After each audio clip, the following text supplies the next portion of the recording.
Saya nggak mau berdebat, ini rumah saya. Loh. Sudah. Saya bilang mau berdebat. Kalau saya bilang mau baik. Udah. Pak Boy, antum menangkap Pak. Apa? Saya lagi bicara. Saya bukan Ini rumah Allah Pak. Antum tua atau ini rumah Allah.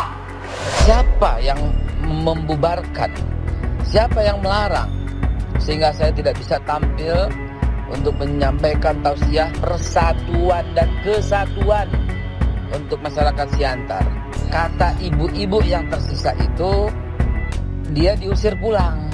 Nggak ada pengajian, nggak ada Islamirat, nggak ada batal. Nah, itulah yang terjadi informasinya.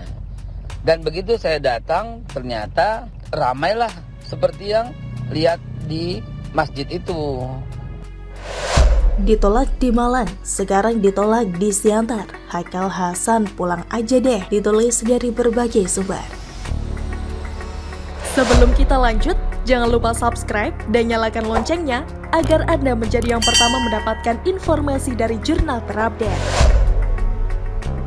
Beberapa waktu lalu Haikal Hasan sempat didemo dan mendapatkan penolakan dari warga Malang. Haikal Hasan memang termasuk salah satu penceramah yang dianggap suka bikin ulah dan resah, sehingga patut ditolak. Dan baru-baru ini Haikal Hasan kembali ditolak keras. Kali ini dia ditolak warga saat hendak berceramah di sebuah masjid di kota Pematang, Siantar, Sumatera Barat. Pegiat media sosial Denny Siregar langsung melontarkan sindiran kepada Haikal Hasan yang ditolak berceramah di sebuah masjid di Pematang, Siantar. Denny Siregar menyinggung soal Haikal Hasan yang sebelumnya juga pernah ditolak di Malang. Di Malang ditolak, di Siantar ditolak juga.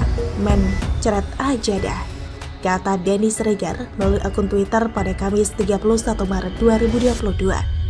Haikal Hasan membenarkan dirinya diusir, hanya saja tidak tahu secara jelas pelaku di balik larangan ceramahnya itu.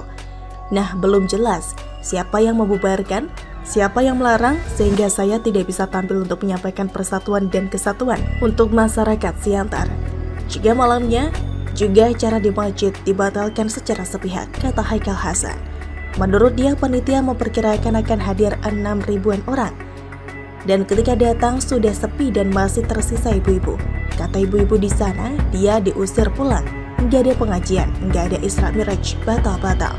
Begitulah informasinya, kata Haikal.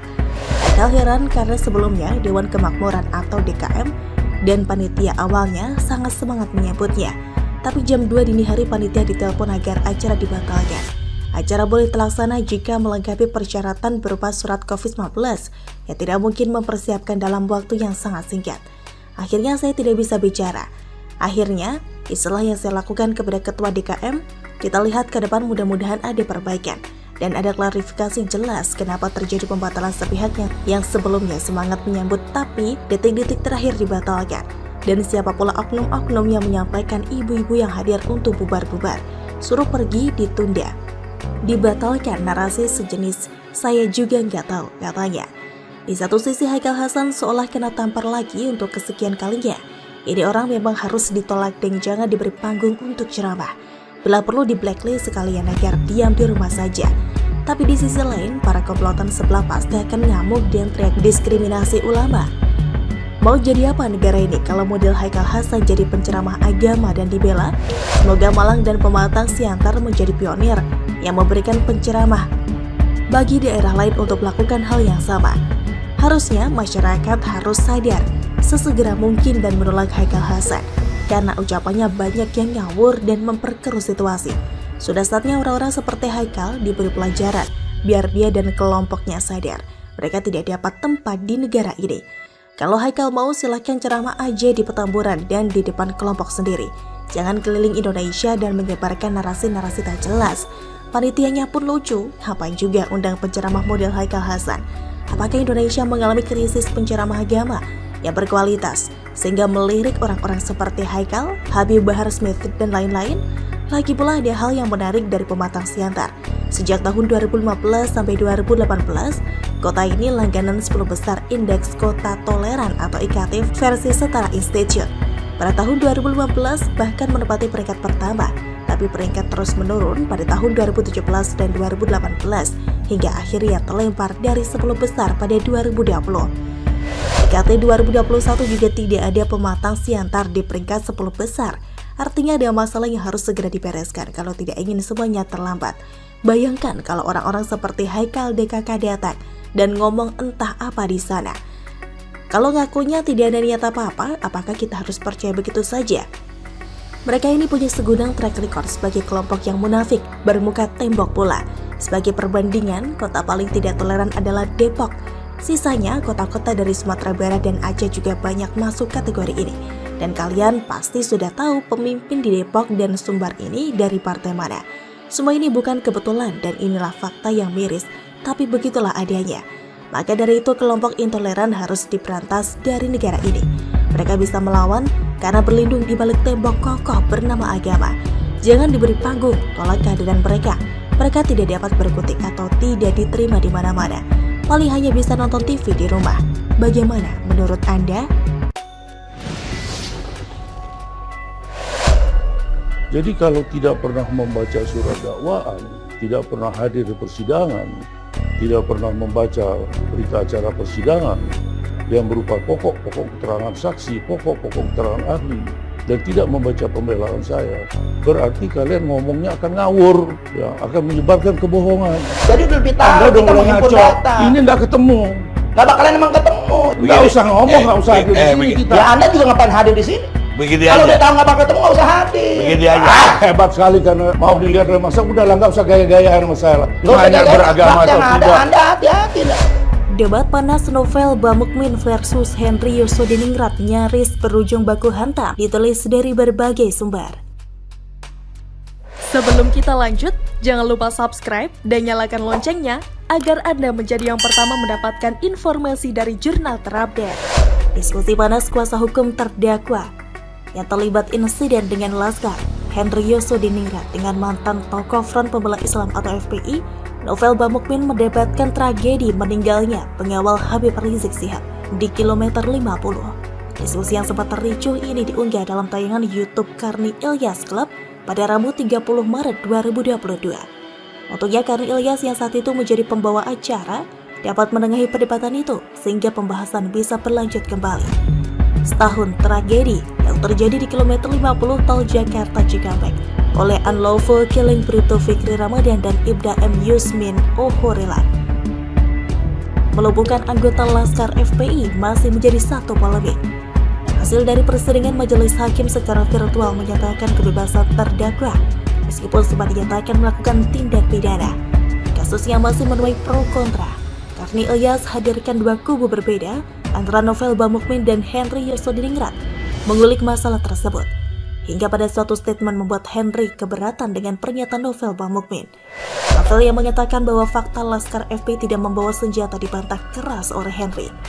Kebenaran ini mutlak, lebih tahu, lebih paham berdasarkan apa yang ada sesuai dengan aturan yang ada, kami taat dengan konstitusi. Dalam KTA FPI dan saya pernah menjadi Laskar, fakta tidak ada senjata, kata Novel. Selain itu Novel juga menyebutkan nama Fadlizon yang turut menyaksikan dan memandikan jenazah, serta memiliki pemeriksaan dokter yang ahli. Saya saat bersama Fadlizon dan itu menyaksikan memandikan, maka kondisi situasi jenazah itu kita tahu. Kami juga punya keterangan dokter yang ahli, terangnya. Persidangan yang dianggap rekayasa membuat Novel Bamukmin turut membela kubunya, yang mengatakan adanya keterbatasan izin mengikuti persidangan. Bagaimana kita mau hadir sidang kalau saksi yang betul kompeten dan tahu fakta di lapangan tidak pernah hadir atau bahkan tidak diterima. Tidak ada komunikasi, bahkan tidak ada koordinasi kami. Namanya warga negara berhak menyampaikan pendapat bahwa kita melihat sidang ini diduga kuat adalah rekayasa, imbuhnya. Putusan yang diambil Hakim Pengadilan Negeri Jakarta Selatan berdasarkan fakta-fakta persidangan yang ada. Uraian ringkasannya bahwa Laskar FPI itu menghalang-halangi kendaraan mobil polisi, menyerbu mobil, mendor dengan senjata laras pendek dan memecahkan kaca mobil. Artinya anggota Laskar FPI itu yang menyerang, dan itu terbukti di persidangan. Kemudian juga diuraikan oleh jaksa bahwa anggota polisi yang bernama Fikri dicekik. Ini jaksa sendiri, dipukul, dirampas senjatanya. Artinya berdasarkan fakta-fakta di persidangan memang terbukti mereka melakukan perbuatan menghilangkan nyawa. Tapi sesuai dengan aturan hukum pembelaan terpaksa terhadap serangan yang dekat dan mengancam keselamatan. Dalam hal ini, kalau senjata ini tidak dipertahankan dan kalau tidak didor, maka orang ini akan meninggal, itu tidak boleh dipidana, tegas Henry. dengan deretan fakta yang disampaikan berdasarkan keterangan saksi, saksi ahli, hasil visum, barang bukti, dan sebagainya. Henry mengaku mempertanyakan pihak-pihak yang selama ini tidak sejalan atau bertolak belakang dengan putusan hakim.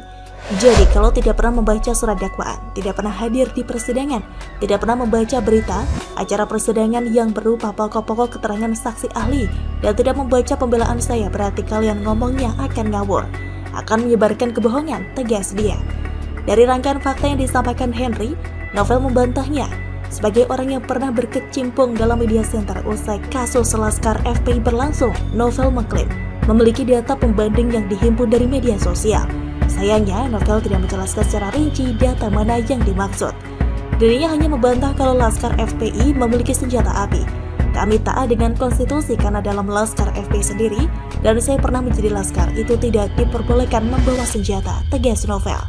Pada poin Laskar FPI membawa senjata inilah, perdebatan panas pun terjadi.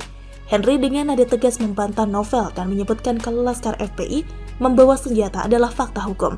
Mendengar pendapatnya langsung disanggah, Novel balik marah. Dia bilang ke Henry untuk mendengarkannya terlebih dahulu. Saya lagi ngomong, sebentar, Anda ngomong saya gak potong, kata Novel. Ya potong-potong saja gak apa-apa, daripada ngawur, timpal Henry. Anda dari awal tidak sesuai fakta, dari awal, tegas Henry.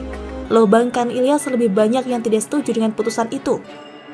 Dia orang media, saya orang media, jadi lebih tahu, dia menghimpun, kita menghimpun data, balas Novel. Ini ngaco, gak bakalan ketemu, ketus Henry. Yang gak bakalan ketemu, timpal Novel. Gak usah ngomong, gak usah, balas Henry lagi. Ya dia juga ngapain hadir di sini? Kalau tahu gak bakalan ketemu, kenapa hadir? Ah kau, balas Henry dengan telunjuk mengarah ke Novel. Kita ini sama-sama diundang, artinya sudah dia fakta. Anda punya alat gak? Anda beragama? Balik Novel bertanya ke Henry. Ah kau tanya beragama?